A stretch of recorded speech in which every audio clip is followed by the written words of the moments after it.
what I would like to understand more is the resistance that I may have, that I have or had, because I feel much better, obviously, that led to that kind of circumstance.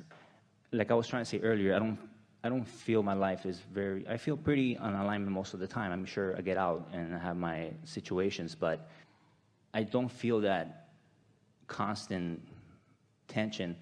When I usually have an issue, it resolves itself. I usually get what I want. So when I manifested such an injury, my physical mind could say, well, all my years of working out very heavy and what have you, led me to that situation. But it's like I'm not listening to myself, or something that was telling me, hey, what is it that I'm trying to figure out? What is it that... But you see, in your trying to figure it out, you are calling yourself wrong or deficient or not clear enough or not understanding the process enough. And we can't answer that question because we will not perpetuate that flawed premise. You're starting with a flawed premise and you can't get to where you want to be from there. You sort of follow what we're getting at? Yes. When the question is, what am I doing wrong? The answer that you're going to get from us is, we don't see you doing anything wrong. And then you want to say, well, then why did something that I didn't want happen? And we say, because you weren't focused upon what you did want and didn't own that vibration as strong as you want. But even in that, what we're wanting to guide you toward is being easier on yourself rather than being harder on yourself. And it sort of isn't quite your nature yet. Most of you have decided that there's something that you should be doing better. And it comes from the conclusion. So here's sort of the way it's playing out. Here I stand in relationship to what I want, and I'm doing pretty good. You keep saying it, but I don't have everything that I want. And there's a sort of condemnation in that. So we'd like you to take a path of lesser resistance by saying, but I'm never going to have everything that I want because I'm a constantly expanding being. So where I am right now is really good. Here's something that we want to reflect back to you, and we think that you're going to get this. A lot of you will relate to this. In part, it has happened as a result of your determination to be deliberate creators. So we say you create your own reality and you say, oh good, and then you say, uh-oh. At first it seems like freedom, and then it seems like responsibility. And so you like the idea of it, and then you don't like the idea of it. And so then you begin believing that thoughts become manifestations. So you find yourself in the middle of a thought or a statement, you say cancel, cancel. You try to suck it back before law of attraction gets hold of it and makes some manifestation that you don't want. And so then we began saying to you, because we could see your tension about trying to get it exactly right, we began saying, this is the art of allowing. Step one is you're asking, and step two is source has become the vibrational reality that you're asking for. But step three is you got to find some way of getting in the receptive mode so that you can realize the details of what you're asking for. So you're coming along in this idea pretty well. And now we are saying to you that since you are the creator of your own reality, and you are constantly offering vibrations, that the way for you to understand best the vibration that you're offering is by paying attention to the way you feel.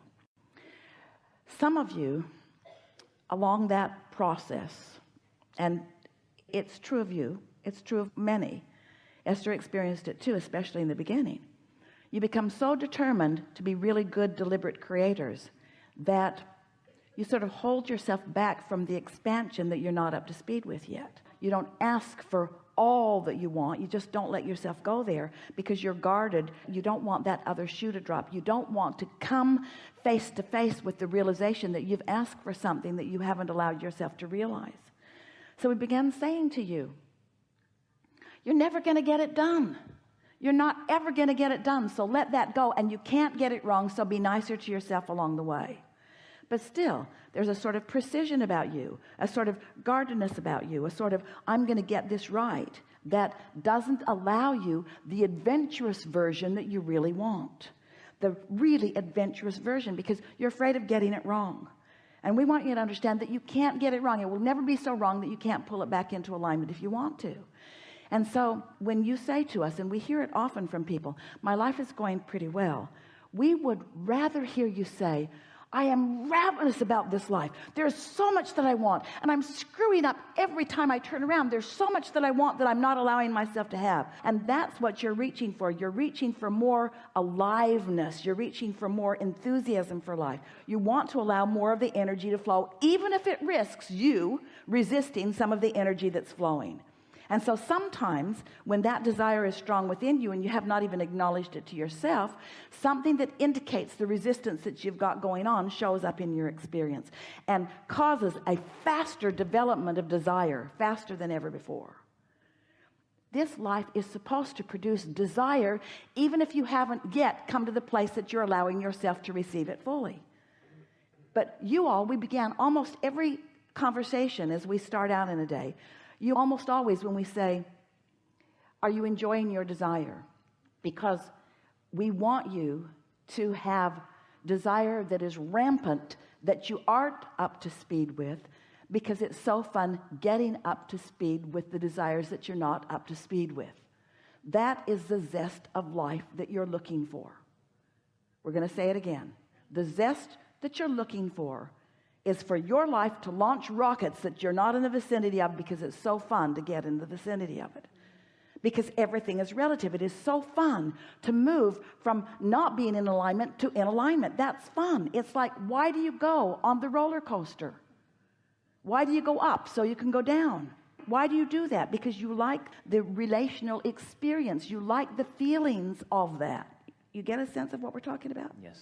So what you bring to this table, and it is a wonderful representation, and a lot of people are feeling it, is don't be afraid to get out there in the dynamics of this vibrational universe and let your desires soar far beyond your ability to own them.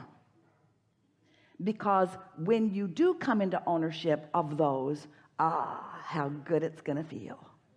It's sort of like, do you remember those Thanksgivings when you were obligated to go to 3 or 4 different places at once? And by about the second or third Thanksgiving dinner, you wanted to die. Something that ordinarily would feel so wonderful was just not feeling so wonderful to you. You don't want to eat all your meals today. And you don't want to experience all the ideas that will flow to you in your whole lifetime today. You want them to just continue to come. So yes, you said, I'm going to go put myself into a physical body on the leading edge of thought, and I'm going to mix it up enough that I launch plenty of rockets of desires. And in the early days of your life, you launched more rockets that you could ever begin to keep up with. And you did not like that discord, and so you've decided to not do that again. But the thing is, you can't ever do that again because you now know too much. You know about alignment, so you can let your desires soar. You can reach for things that you have not been allowing yourself to reach for. And that's what this tripping up has been about. You've been deliberately holding stuff back, and you cannot do it. When you try to hold something back that's natural, that it flows, it causes a stronger discord, and that's what that's all about. So our encouragement to you is to let yourself desire.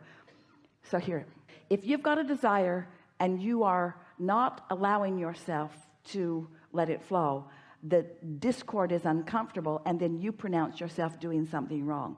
So you've been attempting to do something that no one can do. You've been attempting to hold the desires back, which you can't do. We want you to encourage the desires. Does that make sense to you?